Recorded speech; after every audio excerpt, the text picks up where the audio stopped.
Buenos días, muchas gracias a don Juan por la presentación, a don José por la invitación.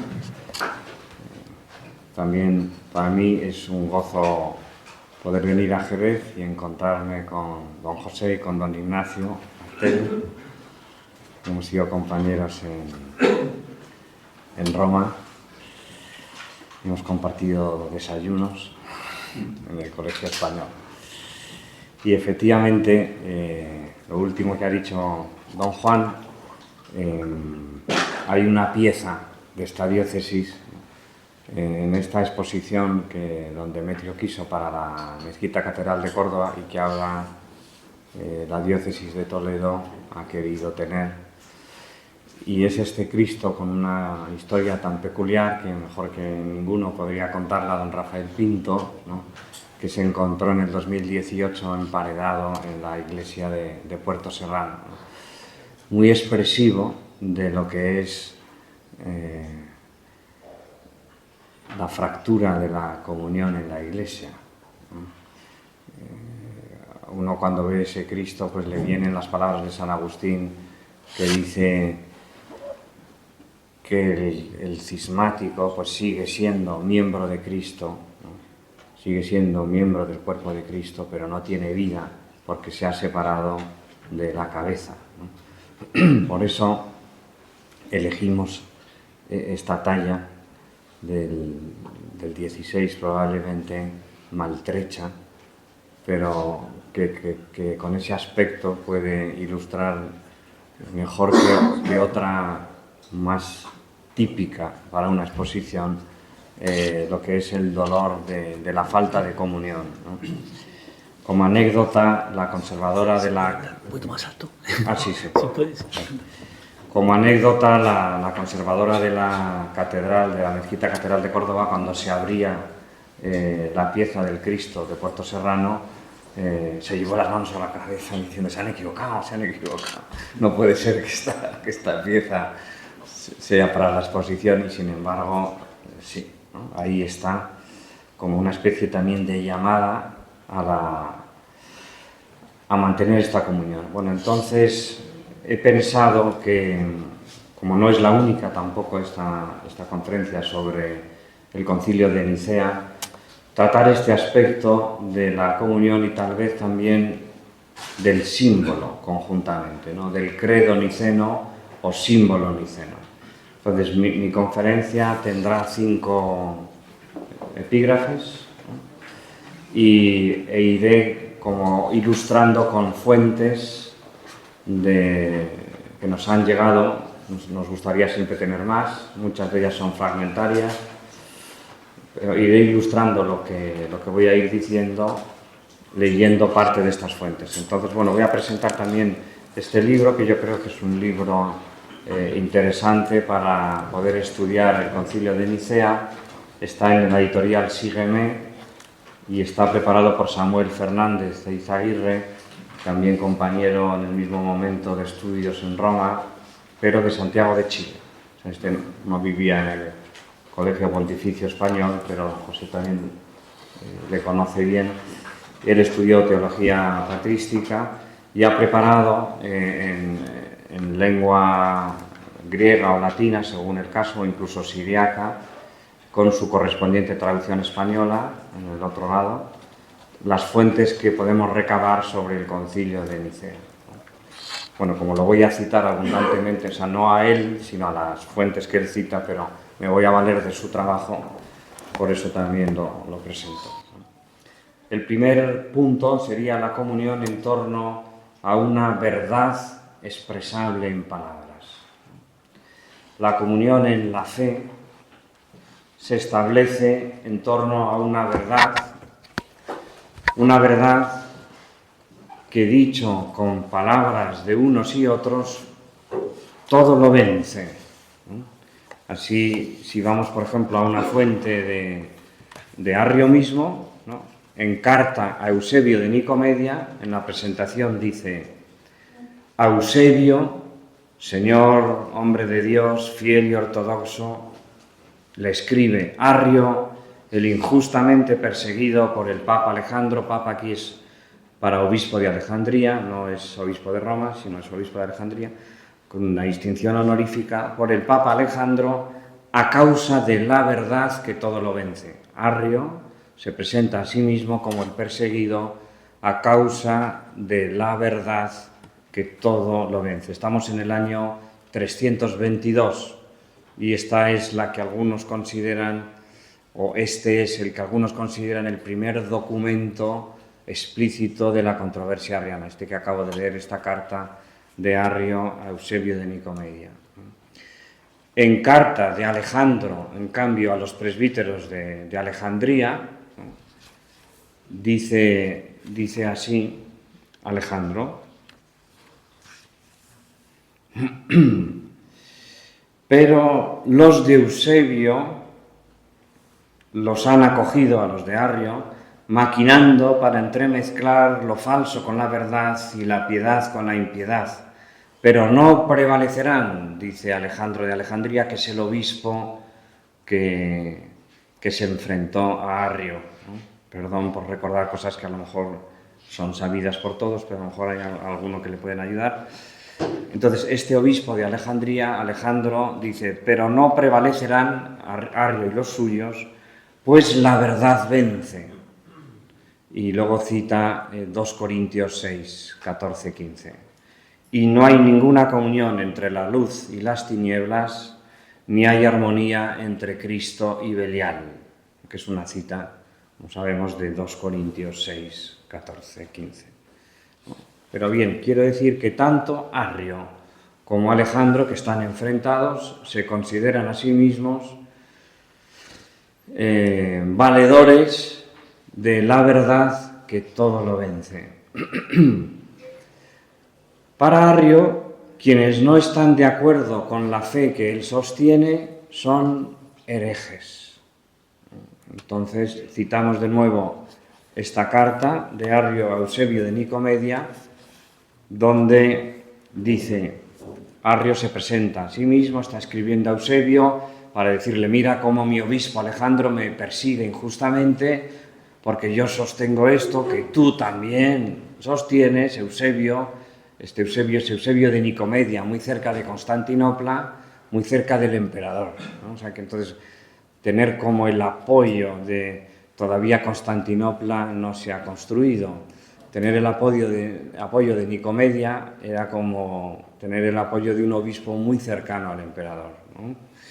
Que además es que es verdad que estaba de acuerdo con Arrio, ¿no? Sustancialmente. También el otro Eusebio, el de Cesarea, le dice: piensa como tú y como yo, y este y el otro, y todos. Únicamente Filogonio de Antioquía, Elanico de Trípoli, Macario de Jerusalén, hombres herejes, carentes de instrucción, pues al hijo unos lo llaman eructo, otros emisión y otros coingénito. Bueno, lo de eructo, que a nosotros nos puede causar como mucha sorpresa, en realidad es una cita de la exégesis cristológica del Salmo 44, que nosotros con la traducción de Alonso Seque le hemos edulcorado mucho. Me brota del corazón un poema bello, recito mis versos a un rey, no, mi lengua es ágil pluma de escribano. Pero la traducción griega y la latina todavía lo conserva, ¿no? Eructavit cor meum verbum bonum, ¿no? Y de ahí llamar al verbo erigé, no era despectivo en absoluto, era para mostrar el vínculo tan íntimo que existía entre el corazón del Padre y la palabra proferida por el Padre, que es el verbo, ¿no? En ningún momento era una falta de respeto. Pero el carácter herético que podía tener, no necesariamente, pero que podía tener esta exégesis, no viene en absoluto del término eructo, sino de la aparente falta de entidad, de sustrato que podía tener el verbo si apuramos la imagen hasta el final, porque un eructo tiene una existencia efímera, ¿no? Entonces el verbo tendría solo una existencia que se desplegaría a lo largo de la historia para después recogerse en el corazón del Padre pero no tener nunca entidad propia. Y esto no era aceptable para Arrio, ¿no? Pero aquí, más que entrar ahora en estas disquisiciones, lo que me interesa es la mentalidad en torno a la comunión, ¿no? Implica una verdad, en esto están de acuerdo Arrio y Alejandro, una verdad que además todo lo vence, y también unos límites que señalan una heterodoxia, ¿no? Para Arrio existen unos herejes, ¿no? Nosotros, sigue diciendo Arrio, no somos capaces ni de escuchar estas impiedades, aun cuando los herejes nos amenazasen con 1000 muertes, ¿no? Las expresiones de Arrio son rotundas, se distancia de posiciones monarquianas, es decir, posiciones que no dan al verbo, al hijo, una entidad suficiente como persona, o antropomórficas, ¿no?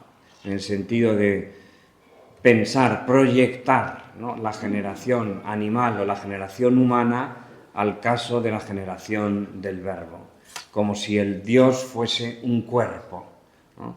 Y entonces eso también es inaceptable, sobre todo para un cristiano que pertenece a la tradición de Alejandría, como Arrio. Arrio era presbítero de Alejandría. La generación tenía que ser exquisitamente espiritual y no podía pensarse bajo ningún modo como si fuese corpórea. Entonces, estos términos, por ejemplo, hablar de emisión, ¿no?, podían dar a entender, o incluso hablar como de coengendrado, o como que existe al mismo tiempo que el Padre. Para Arrio no era posible porque daba lugar a entender como dos principios, ¿no?, en lugar de uno. Arrio pone en evidencia la comunión que tiene con su obispo precisamente en torno a este punto tan importante para los cristianos en Alejandría, la doctrina de las tres hipóstasis. Hoy nosotros, sustancialmente, se puede decir que estamos de acuerdo con ellos, en el sentido de que pensamos en la tal cual ahora se formula nuestra ortodoxia ya desde hace siglos, ¿no?, que el Padre existe con su propia persona, el Hijo también y el Espíritu Santo también. No necesariamente lo vinculamos al término hipóstasis, la Iglesia nunca lo ha vinculado de modo así explícito, nunca ha condenado otro término que era el de prósopa, aunque lo ha marginado un poco, pero también valdría el término de prosopon para hablar de persona, y en cualquier caso en latín siempre hemos tenido un único término, ya sea para hipóstasis o prosopon, que es el de persona.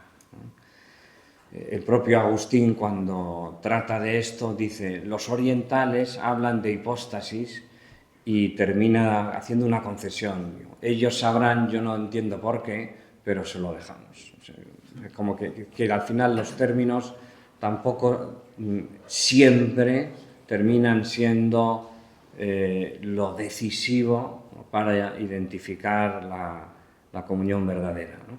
El caso es que Arrio conoce este punto a propósito de esta doctrina de las tres hipóstasis, común y como muy en la sangre de todos los cristianos que han vivido en Alejandría. Y así se lo dice en otro documento a su propio obispo. Escribe Arrio junto con otros compañeros a Alejandro de Alejandría. Y le dice así: pues el Padre, dando al Hijo la herencia de todo, no se privó a sí mismo de lo que posee en sí mismo, de modo inengendrado, pues es la fuente de todo. Así que tres son las hipóstasis: Padre, Hijo y Espíritu Santo. Luego sigue discurriendo un poco y termina diciendo: como lo aprendimos de ti cuando predicabas en medio de la Iglesia. Arrio se confiesa discípulo de su obispo Alejandro en este punto de la doctrina de las tres hipóstasis. Lo que ocurre es que hace como una suerte de ampliación, dice, no, primero, esta doctrina de las tres hipóstasis, y cuando luego la explica de un modo inaceptable para el obispo. O sea, Arrio era también... Todos tenían habilidad retórica, ¿no? Porque cuando la explica lo que niega es la generación eterna, ¿no?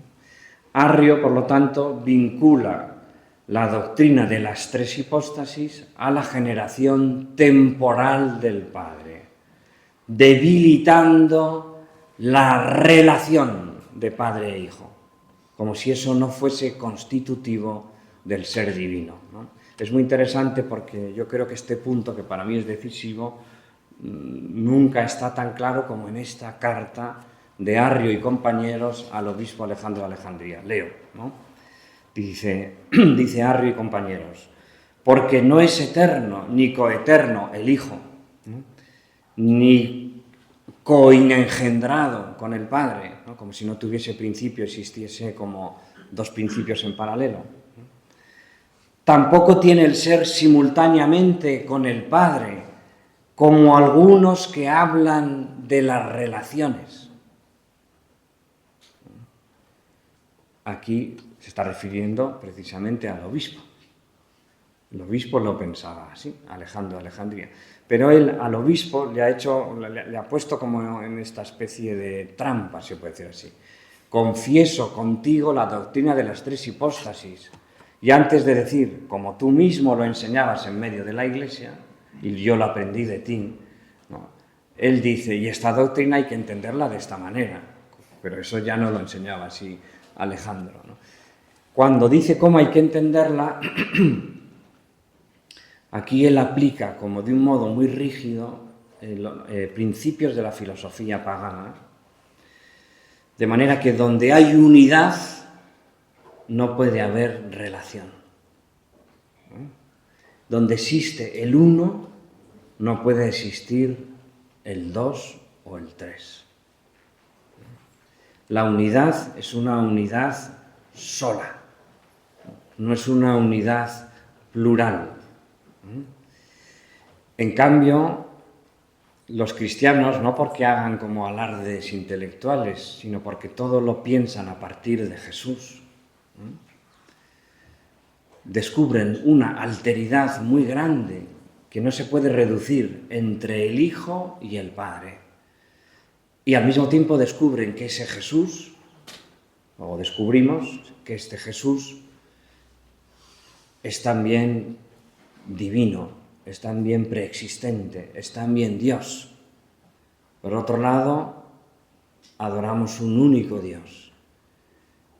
Y al final, cuando vamos como poniendo palabras a nuestra fe, tenemos que desafiar las categorías de la filosofía y decir, sí, hay unidad, pero no al modo griego.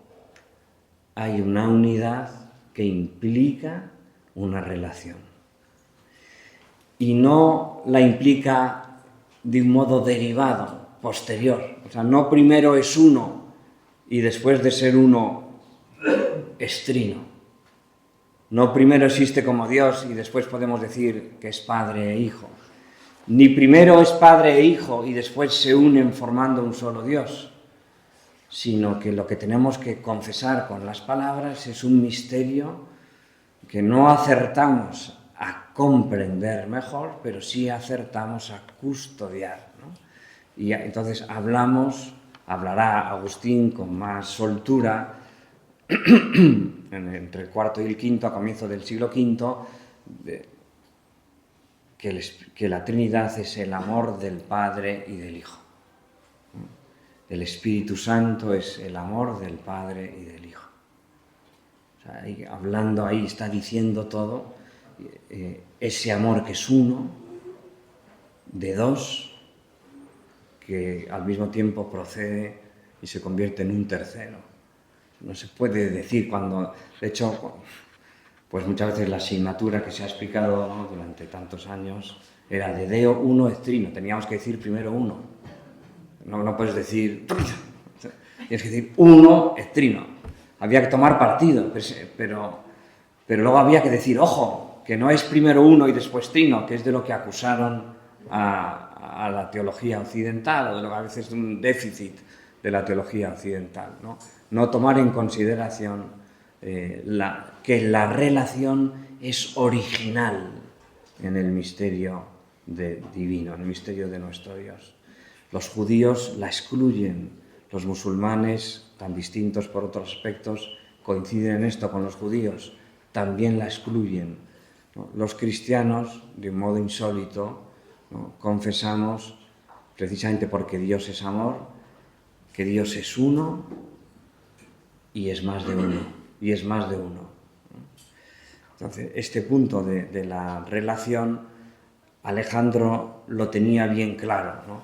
En carta a Alejandro de Bizancio, ¿no?, se expresa así, ¿no? O sea, hasta qué punto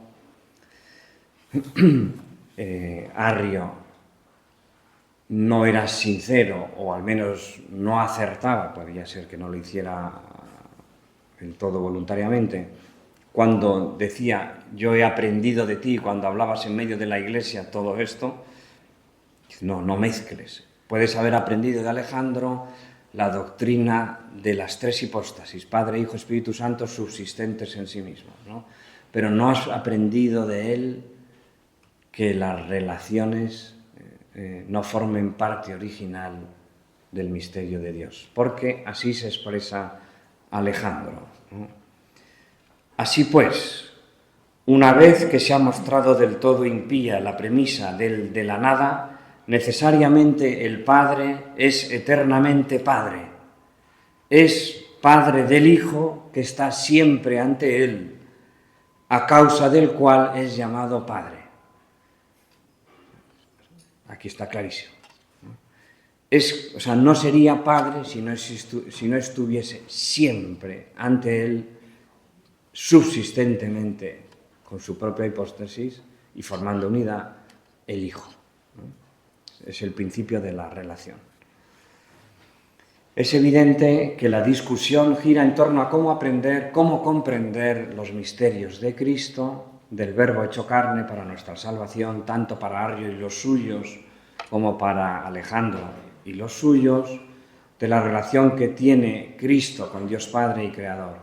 En cualquier caso, la fe se presenta para unos y otros como algo heredado, transmitido, enseñado y aprendido. O sea, Arrio no se presenta como el innovador, sino está siempre autopresentándose, por otro lado todos igual, como insertos en la tradición de la enseñanza apostólica de la fe, ¿no?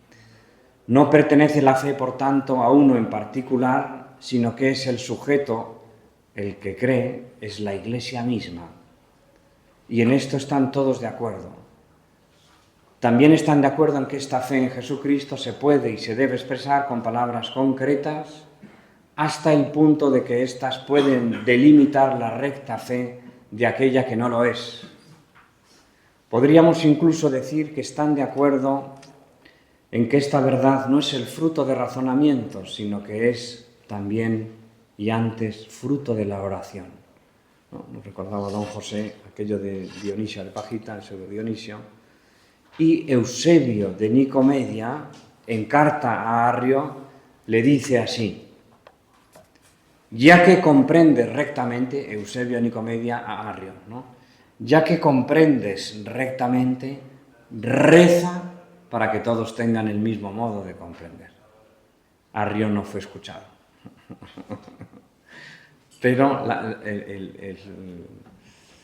el presupuesto es que la ortodoxia no es el acuerdo en torno a una ideología, ¿no?, sino que es lo que nos conduce a la común adoración. De hecho, ortodoxia es lo que significa, ¿no?, recta adoración. Entonces, todas las discusiones de la Iglesia, sobre todas las discusiones de la Iglesia, está siempre sobrevolando esta fuerte convicción, ¿no?, que aquí no se trata de discusiones meramente filosóficas, sino que se trata de un misterio, y de un misterio con el que se tiene una relación personal. Y que adquiere como su máxima expresión en la adoración común, ¿no? En la Eucaristía, diríamos, ¿no? Bueno, siguiente punto, la necesidad del símbolo, los siguientes van a ir más ligeros, ¿no? No sé si, don Juan, ¿te ha dado tiempo a las imágenes? Yo creo que es más fácil conectarlo directamente después, porque tiene cable HDMI y el tuyo también. Así en un momento dado. ¿Así? Podemos colocarlo. Lo que pasa es que aquí se va a ver lo que tú estás leyendo. Se va a ver lo que tú estás leyendo. Claro, entonces es mejor.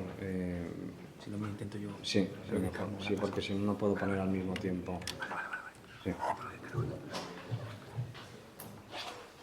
Bueno, y mientras se van preparando unas imágenes muy ilustrativas, el siguiente epígrafe, la necesidad del símbolo como fruto y fuente de la comunión. Hemos hablado, ¿no?, de que tanto los arrianos como los que se enfrentan, los nicenos, si podemos hablar así, tienen la conciencia de que la fe es algo heredado. Se puede decir que es una dimensión. El cristiano tiene una dimensión constitutivamente social, solidaria. Decía un poeta granadino, don José, la patria chica, don José, Luis Rosales, que se afincó en Madrid de la generación del 36, ¿no? Luis Rosales decía, quien no sepa que ha heredado la lengua no debería hablar, ¿no? Cuando hablamos, pues estamos siempre...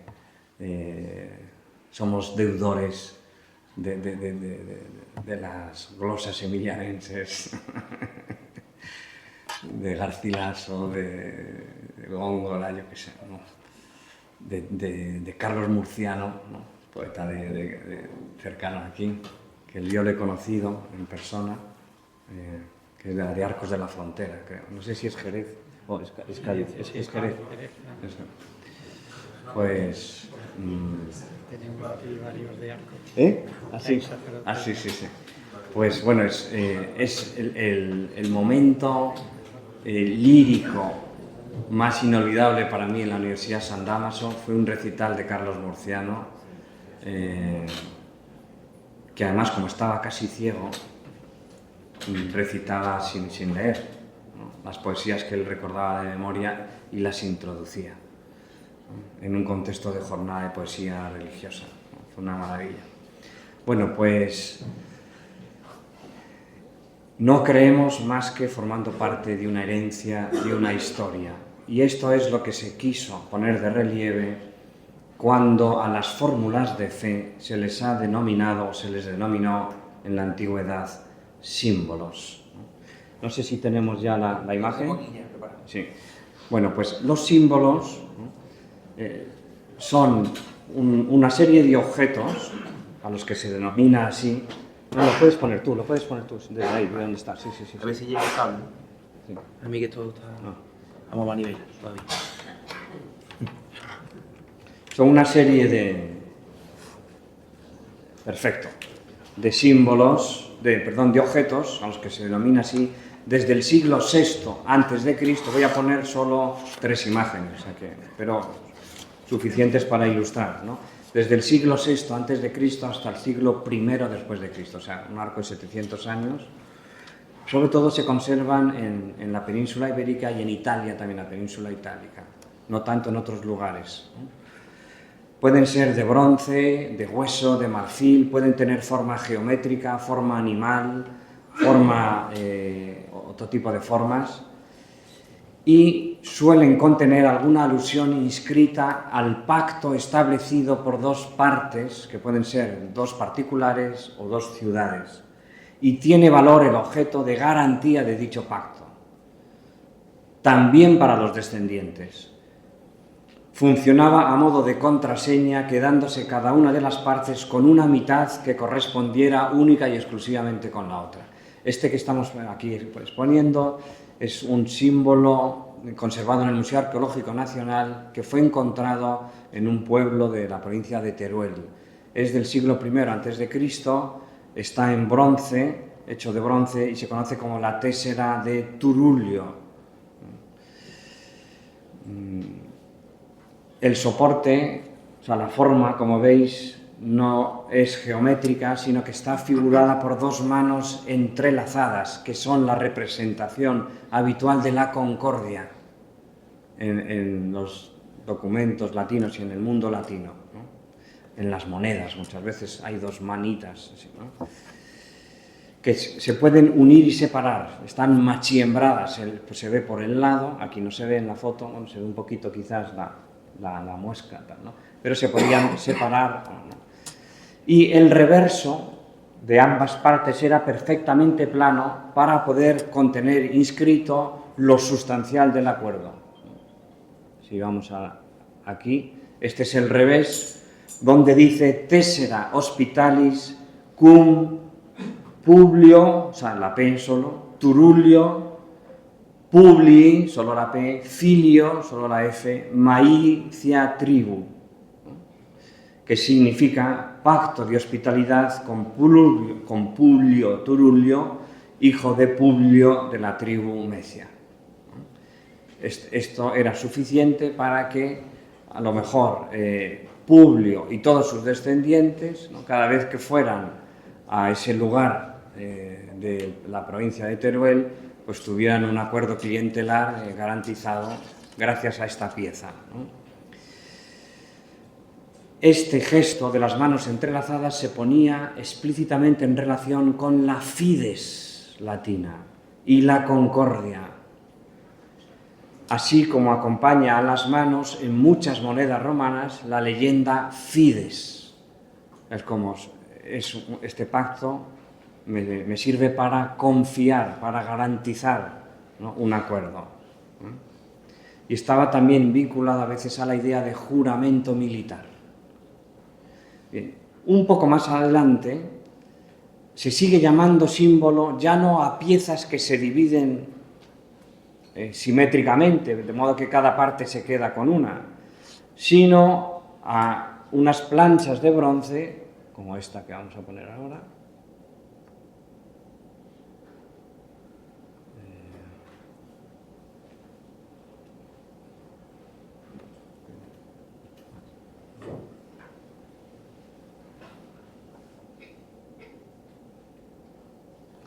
esta plancha de bronce que está encontrada en Coruña del Conde, provincia de Burgos, y que dice así: siendo cónsules, traduzco ya, Cayo, Basio y Quinto Terencio Culeón, los habitantes de Clunia, en Hispania Citerior, hicieron pacto de hospitalidad con Cayo Terencio Baso, tal, hijo de Cayo, de no sé qué, tal, no sé cuántos, así como a los hijos y tal, no sé qué. Contrataron en nombre de ambas partes Cayo, hijo de Lucio, de la tribu tal, y Tito Emilio Fusco, ¿no? Bueno, esto ya no es una plancha que se rompe por la mitad, sino que es una plancha que estaría además clavada, probablemente en la casa, en alguna sala, alguna habitación, y de la cual habría una perfecta copia también que estaría en la otra parte del acuerdo, la tendría la otra familia que fuera, ¿no? Bueno, esta plancha, que puede como contener un texto que ya casi es todo el texto del contrato, se le sigue llamando símbolo. Para mí, cuando yo encontré este tipo de objetos, entendí mejor por qué a los cristianos, a los credos, les pasaron a llamar símbolos. Porque los símbolos tenían que escribirse de algún modo en algún lado. Se escriben, es verdad que se escriben en las cartas de comunión, pero tendrían que escribirse en algún soporte que estuviera accesible y duradero, ¿no?, que fuera duradero para todos los cristianos de cada iglesia, ¿no? Entonces, es fácil pensar, ¿no?, que también la idea esta de un texto, ¿no?, del que se pueden hacer copias o fotocopias, ¿no?, exactas, ¿no?, estuviera en la idea que llevó a los cristianos a llamar a los credos símbolos. Esto está un poco en oscuridad porque cuando nosotros hacemos una encuesta a los antiguos cristianos, Rufino nos dirá una cosa, Agustino nos dirá otra, Ambrosio nos dirá otra. O sea, no todos coinciden en la razón por la que los cristianos pasaron a llamar símbolos a sus credos. Pero sí que es verdad que el elemento común a todas las explicaciones es este, ¿no? es poner de manifiesto que para vivir es necesario acordar, ¿no? Y que el símbolo refleja con garantía y con validez ese acuerdo. Se entiende entonces que referirse al credo como símbolo pone de relieve tres aspectos. Por un lado, el pacto por el que el recién bautizado se incorpora a la vida de comunión con Dios. Una vida que no se puede reducir a una mera doctrina, pero que sin embargo es susceptible de ser traducida en palabras que la validan y garantizan de modo autorizado. O sea, el cristiano pasa, al ser bautizado, dice Tertuliano, pasa a vivir un pacto. Los símbolos eran objetos que garantizaban un pacto, ¿no? Entonces, el cristiano pasa a vivir algo que es mucho más grande que una doctrina, que es mucho más grande que un acuerdo de comercio, pero que puede traducirse en palabras que validan y de modo autorizado garantizan eso, ¿no? Por otro lado, pone en evidencia el aspecto indispensablemente social de la vida cristiana, donde uno entra a participar de un acuerdo entre dos partes, de una herencia, ¿no? Como dicho con palabras de los colosenses, de la carta a los colosenses, damos gracias a Dios Padre que nos ha hecho partícipes de la herencia del pueblo santo en la luz. O sea, ser creyente es ser introducido en una historia común, ¿no? Y por último, este acuerdo entre dos partes no solo tiene el eje vertical del hombre con Dios Padre, sino que incorpora al bautizado de modo horizontal en el misterio de fraternidad de todos los que le han precedido con el mismo signo de la fe.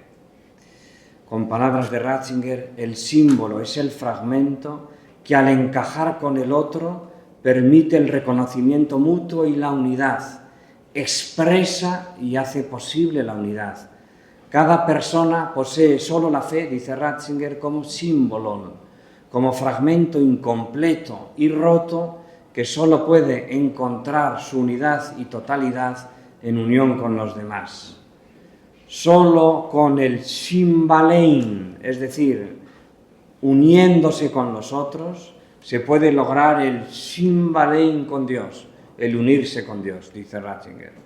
La fe exige la unidad, llama a los hermanos en la fe, está esencialmente referida a la Iglesia. La Iglesia no es una estructura secundaria. Esto es algo que en el mundo alemán, por desgracia, tiene mucha fuerza, ¿no?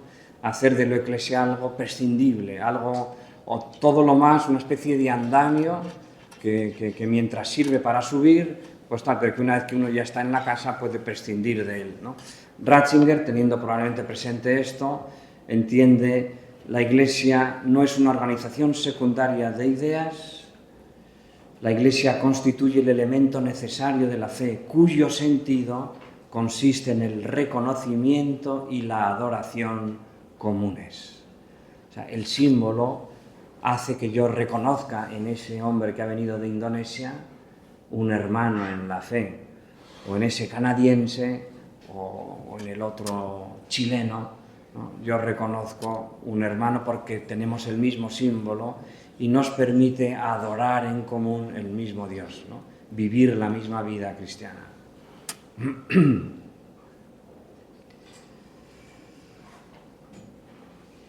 Bien, en el inicio los símbolos de las iglesias eran plurales, respondían o a la fe de una iglesia local, la iglesia en Córdoba cree así y lo expresa con su símbolo, la iglesia en Antioquía cree así y lo expresa con un símbolo, o también la de un particular.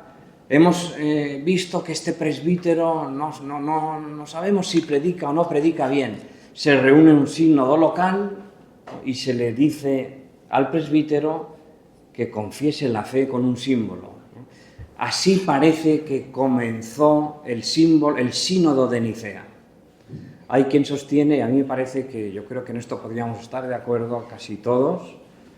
Tenemos muy pocas fuentes, pero tenemos dos fuentes de dos adversarios que en esto coinciden. Que el sínodo de Nicea se abrió con una declaración de fe de Eusebio de Cesarea.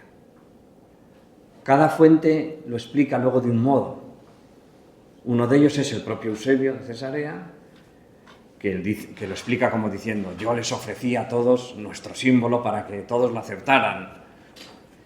Y su adversario, uno de sus grandes adversarios, Eustacio de Antioquía, dice: lo primero que hicimos fue decirle a Eusebio que profesara lo que cree delante de todos, y su blasfemia no se podía aceptar.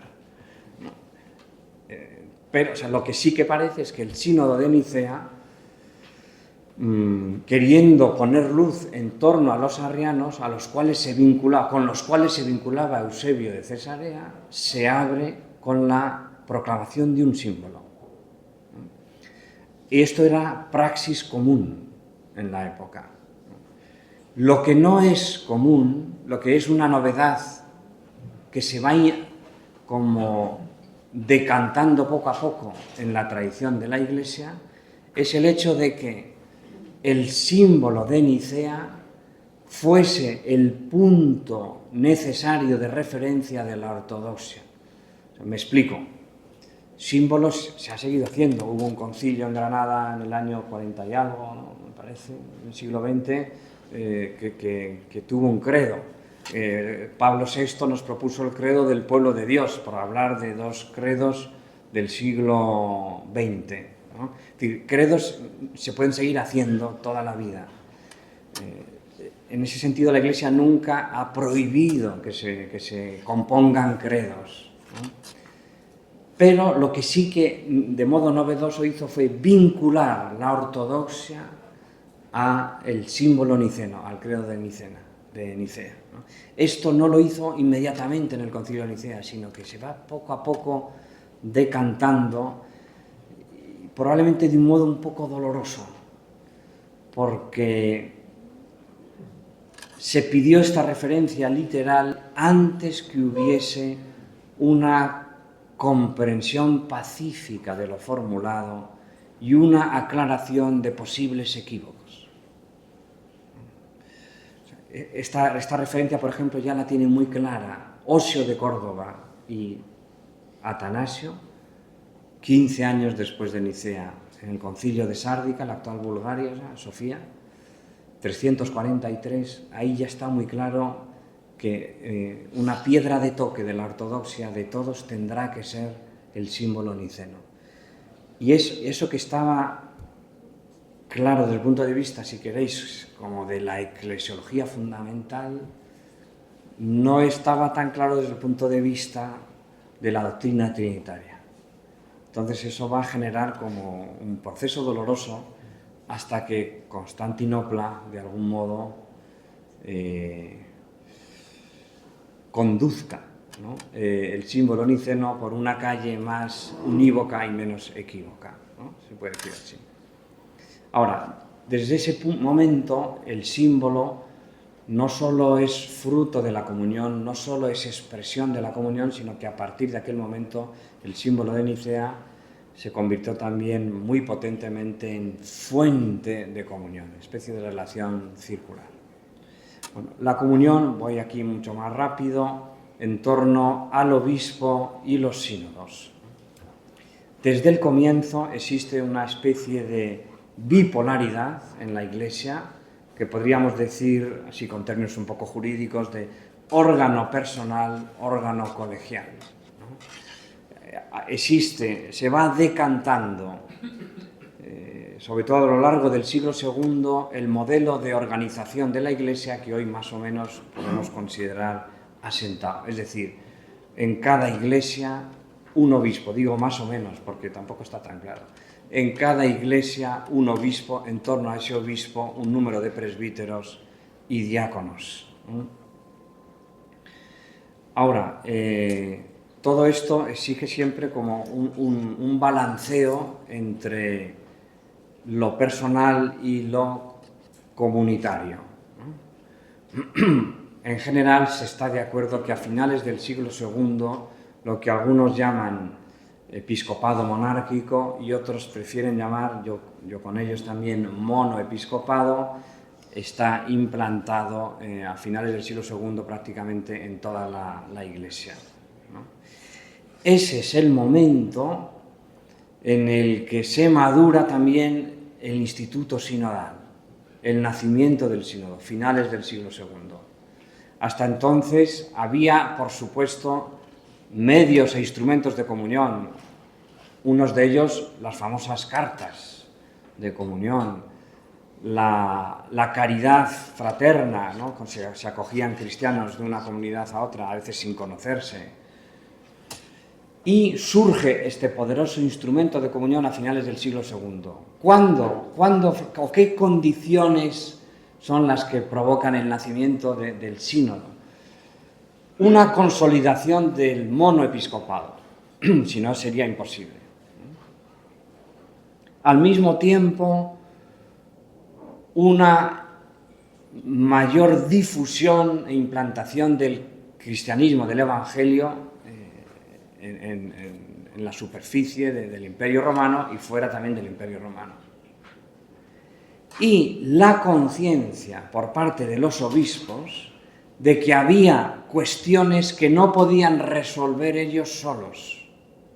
Ellos solos me refiero con sus iglesias, el obispo con sus presbíteros y diáconos y fieles, no podían resolver solos una cuestión. Estas cuestiones, cuando afectaban a varias iglesias, cuando los obispos eran conscientes de que no podían resolverlas solos, o sea, segunda condición, ¿no? Y tercera condición, y la pista para resolverlas no venía explícita en la tradición apostólica, provocan el origen de los sínodos. Los sínodos no se convocan gratuitamente o a ver qué pasa, porque hace mucho que no nos reunimos, ¿no?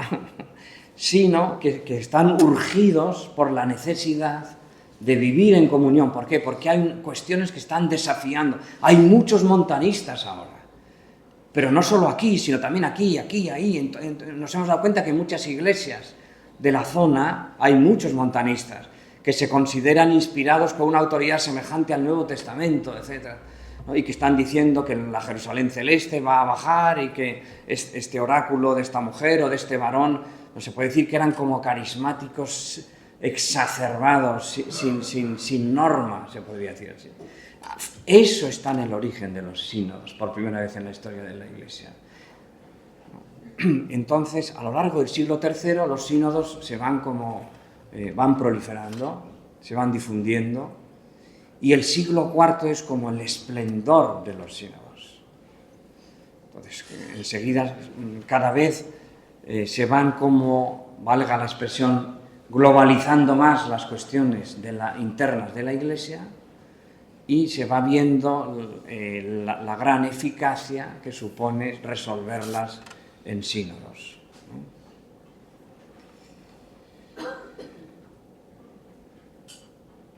Sin embargo, voy a leer dos líneas de los fragmentos de Fuentes de Nicea, ¿no?, para describir un poco esto, ¿no? Por un lado, la autoridad del obispo, ¿no? Esto está claro en una carta de Alejandro a sus fieles presbíteros y diáconos de Egipto, de Alejandría, que termina diciéndoles así: conviene, en efecto, que vosotros conozcáis lo escrito por mí y que cada uno lo conserve como inscrito por sí mismo en su corazón, que recuerda un poco a un versículo de los Proverbios 22:20, me parece, ¿no? Inscribe de modo triple estas cosas en tu corazón, ¿no? Grábalas en tu corazón. El órgano que cree no es el intelecto, ¿no?, sino que es el corazón, ¿no? O sea, es como el hombre de carne y sangre, ¿no? No estamos en una escuela de ideologías o de filosofía, ¿no? Esta fe que yo os he dicho hace valer toda la autoridad propia del obispo, ¿no? Y dice: os volváis unánimes en la deposición de Arrio, Pisto, etcétera, etcétera, y Zósimo, no sé cuántos y tal, y todos aquellos que han seguido a Arrio, tal. En cambio, vosotros conoced lo que yo he escrito y conservadlo inscrito en vuestro propio corazón. Ahora, este mismo Alejandro, muy poco después, ¿no?, encarta a todos los obispos, ¿no?, no tiene más remedio que considerar de alguna manera que ha perdido la batalla local. Yo no he podido resolver la cuestión de Arrio. Arrio ha sido hábil o también ha sido lo que tenía él en su espontaneidad. Ha buscado el apoyo de obispos de Nicomedia, de Palestina, etcétera, tal, y se ha ido de madre esta cuestión. Entonces, ¿cómo reacciona Alejandro? Escribe una carta a todos los obispos. Y es importante lo que aquí en un momento dado confiesa, ¿no? Dice, a los de Arrio, que afirman estas cosas y no se avergüenzan de ello, y a los que los siguen, nosotros, reunidos con los obispos de Egipto y Libia, que eran casi 100, los hemos anatematizado. Esto ya lo sabíamos, que lo había resuelto localmente, pero no lo había resuelto, ¿no? Porque habían apoyado, aquí está la cuestión, ¿no? Pero los de Eusebio los han acogido, maquinando para entremezclar lo falso con la verdad y la piedad con la impiedad. ¿Qué es lo que se está poniendo aquí de manifiesto? La crisis del instituto sinodal.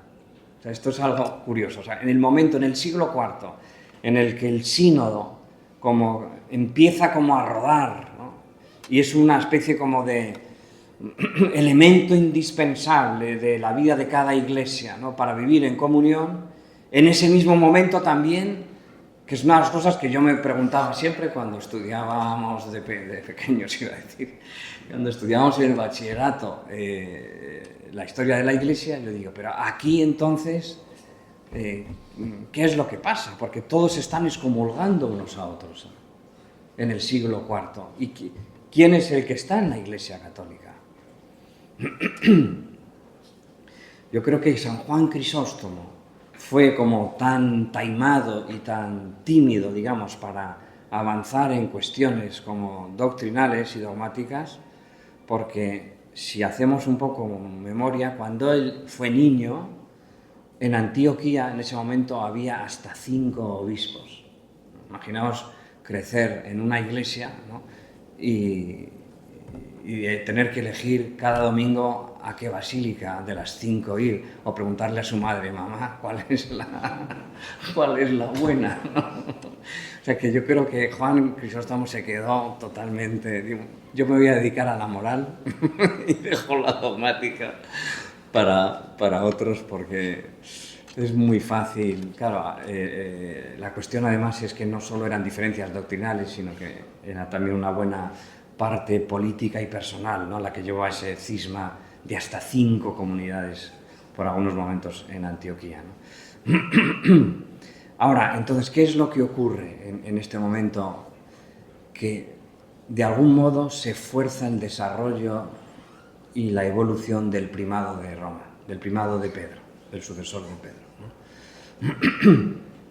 No es que no existiera hasta entonces, está clarísimo, Mateo 16, San Ignacio de Antioquía, etcétera, San Ireneo, o sea, todos los elementos de cómo el primado se va desarrollando, se va entendiendo, ¿no?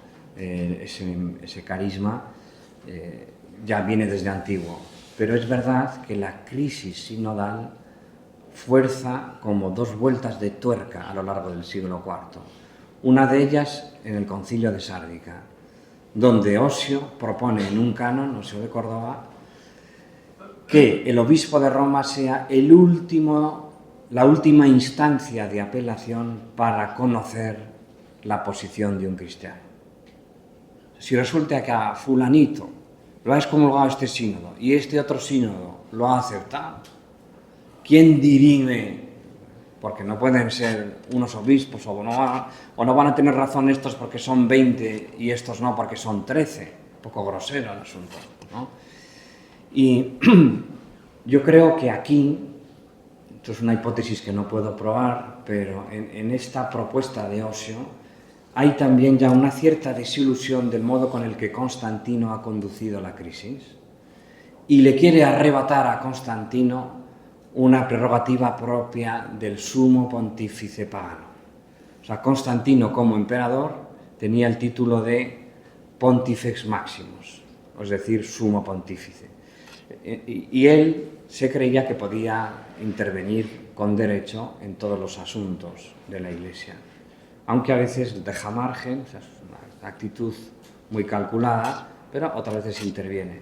Ahora, una de las prerrogativas del sumo pontífice, el Pontifex Maximus, era ser el último tribunal de apelación, ¿no?, para dirimir cualquier conflicto.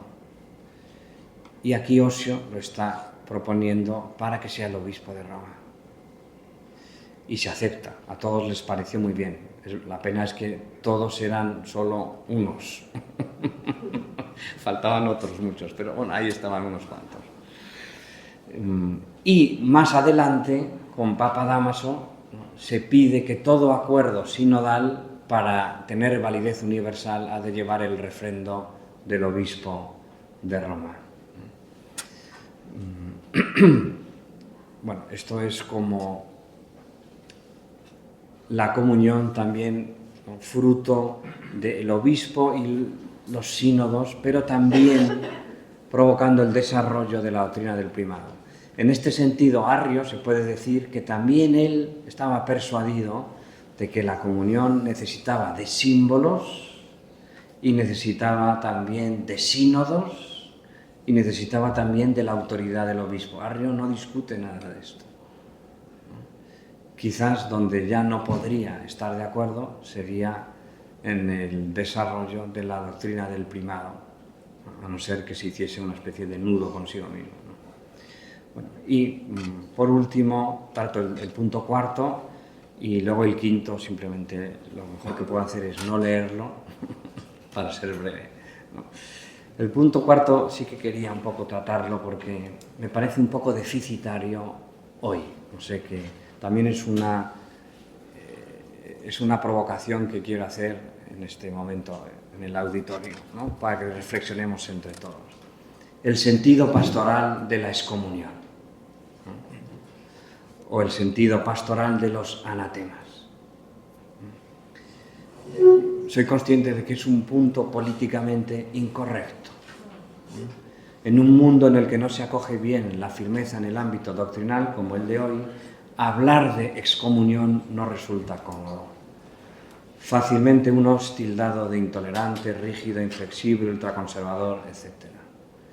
Lo cual, por otro lado, no deja de constituir una suerte de oxímoron, pues quien así se permite tildar a otro lo hace firmemente convencido de su posición. O sea que no puede librarse tampoco él de sostener un punto fijo. Pero no quiero tanto entrar ahora en esta reflexión contemporánea, que también se puede ver después, sino dirigir nuestra mirada a los cristianos del siglo IV y eventualmente ser iluminados por ellos. Las palabras del símbolo no terminan, del símbolo niceno, no terminan cuando dicen los padres creemos en el Espíritu Santo. Ese es el símbolo niceno, si creemos en el Padre, pum, pum, pum, creemos en Jesucristo, pum, pum, pum, y creemos en el Espíritu Santo, así lacónicamente, artículo que desarrollará Constantinopla, ¿no?, sino que después añaden, como todos sabemos, lo siguiente que leo, ¿no? A quienes dicen hubo cuando no existía, o no existía, se entiende siempre el verbo, antes de haber sido generado, o llegó a ser de la nada, se entiende el verbo, o llegó a ser de otra hipóstasis o sustancia, que afirman que el Hijo de Dios es criatura, que es mutable o alterable, a estos la Iglesia Católica y Apostólica los anatematiza. Y esto es corroborado por la carta de los padres de Nicea a las iglesias de Egipto, también del mismo momento, 325, donde dicen así.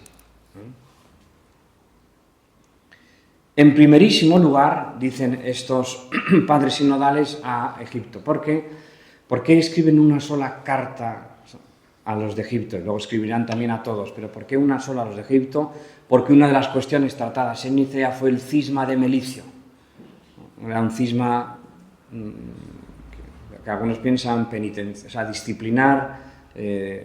Melicio no aceptaría la penitencia para los caídos, ¿no?, en la persecución, y a partir de ahí se originó un cisma, ¿no? Mientras que la Iglesia siempre pues, fue propensa, la Iglesia católica fue propensa a conceder pues, una segunda oportunidad o una nueva oportunidad para los que habían apostatado, siempre por medio de una penitencia cabal, ¿no?, congruente, ¿no? Bueno, entonces los padres de Nicea, como también tocaron eso, quieren escribir a los de Egipto y les dicen, bueno, antes de lo de Melicio, en primer lugar, o sea, tratamos otra cosa, que es la de Arrio, ¿no? Y dicen, en presencia del emperador Constantino se examinó lo referente a la impiedad e iniquidad de Arrio y los que están con él. Se decidió por unanimidad anatematizar su impía opinión, así como sus palabras y términos, etcétera, etcétera. El Santo Sínodo ha anatematizado todo esto, no soportando siquiera escuchar la impía doctrina, la locura o las palabras blasfemas. Y más adelante dice, o sea, el objetivo de desenmascarar, de descubrir de esta manera a aquellos que estaban fuera de la recta fe, era conservar el lazo de la concordia y de la paz, ¿no?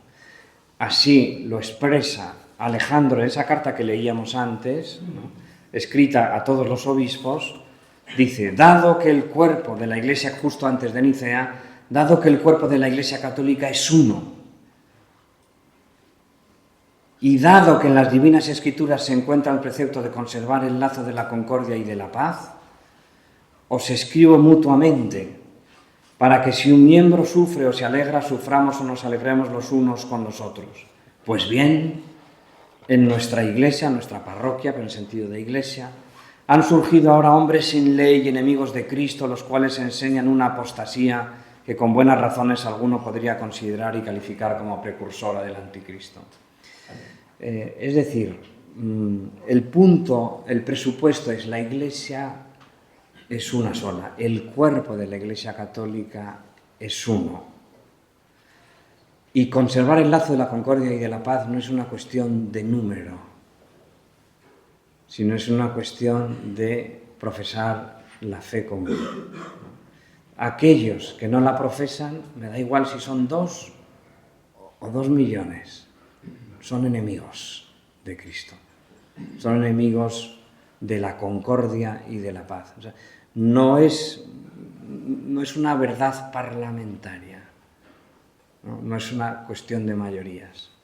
El punto de partida es la Iglesia Católica es uno, el cuerpo de la Iglesia Católica es uno, hay que conservar el lazo de la concordia, de la paz, y esta concordia se conserva en torno a la verdad de la fe, ¿no?, la verdad común, ¿no?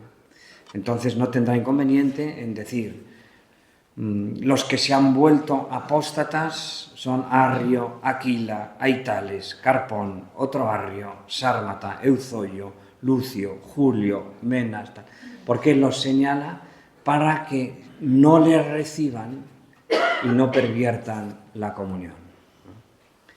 No es una cuestión de poca monta. Alejandro insiste en la necesidad de la excomunión y la fundamenta al final de su carta. Son párrafos larguísimos, pero dice, sin duda nos entristecemos por su ruina. La excomunión no es un bien querido, es algo que provoca tristeza. No es el objetivo de la vida de la Iglesia excomulgar. El objetivo es mantener la comunión. Pero si hay quien la turba, si hay quien la pone en peligro, entonces, con tristeza, por la ruina de ellos, conviene señalarlo. ¿Por qué? Porque eran de la Iglesia y ahora la han abandonado, pero no nos extraña. También Himeneo y Fileto lo hicieron, aparecen en la segunda carta a Timoteo, ¿no?, como aquellos que se desviaron de la verdad, ¿no? O el propio Judas, que después de haber seguido al Salvador se volvió traidor y apóstata.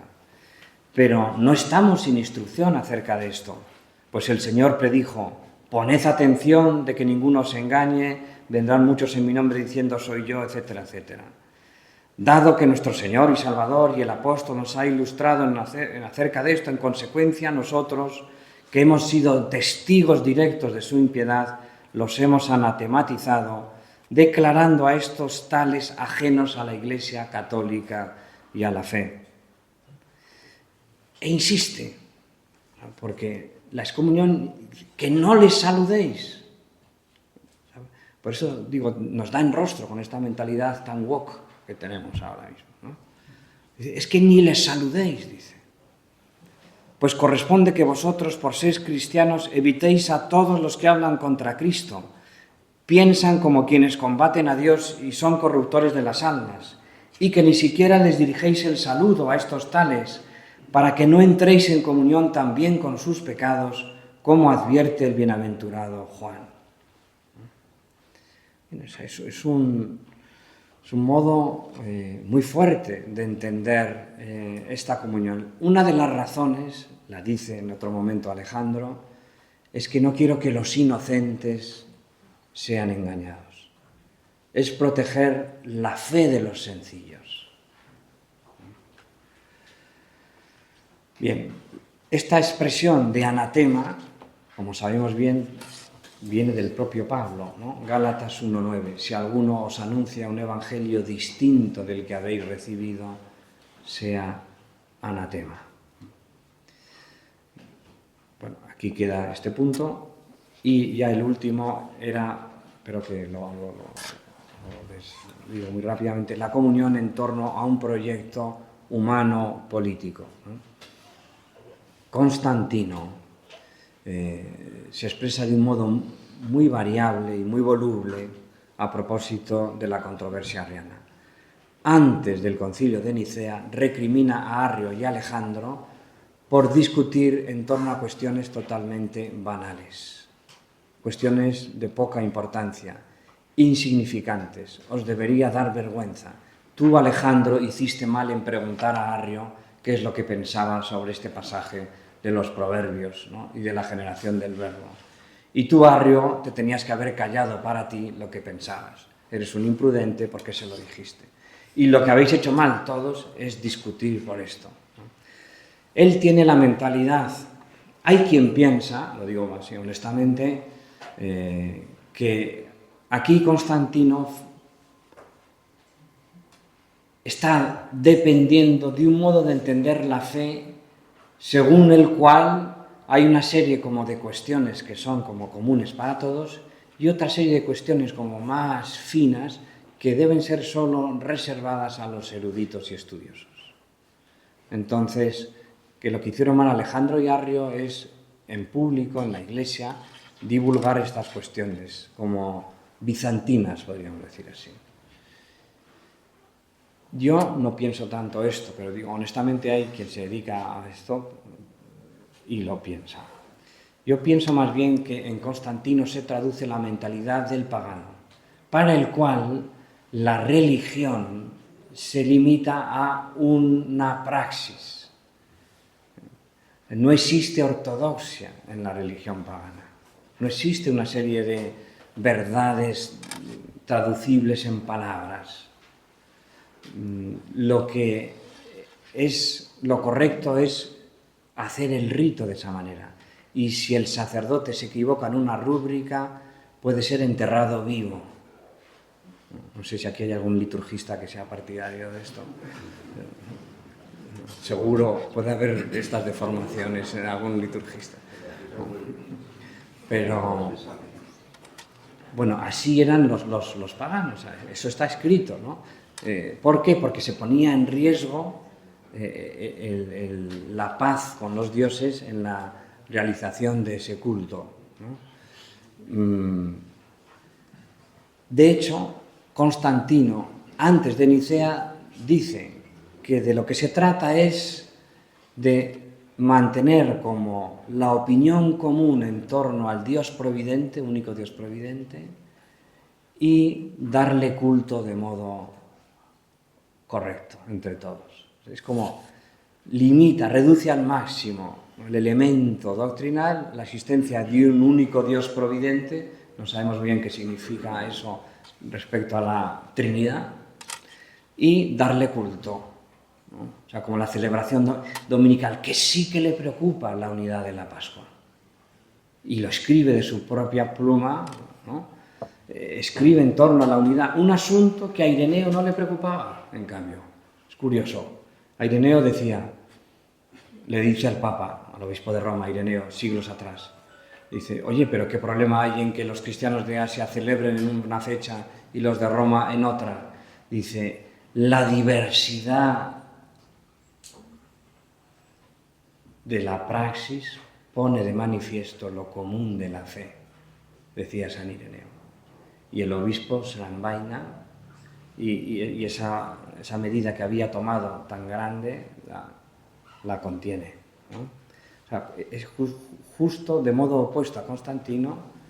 Antes hay quienes dicen, bueno, no es decisivo cuándo celebramos la Pascua para estar unidos. Pero en cambio Constantino eso lo considera un escándalo. En cambio la cuestión doctrinal no. Pero lo que sí que ocurre es que cuando ya tiene lugar Nicea, justo en el 325, todas las cartas de Constantino reflejan un Constantino entusiasmado con la resolución de Nicea.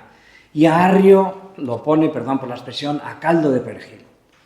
O sea, Arrio como un impío, dice, bueno, solo Arrio y unos pocos. O sea, él está feliz con la aparente comunión política de Nicea.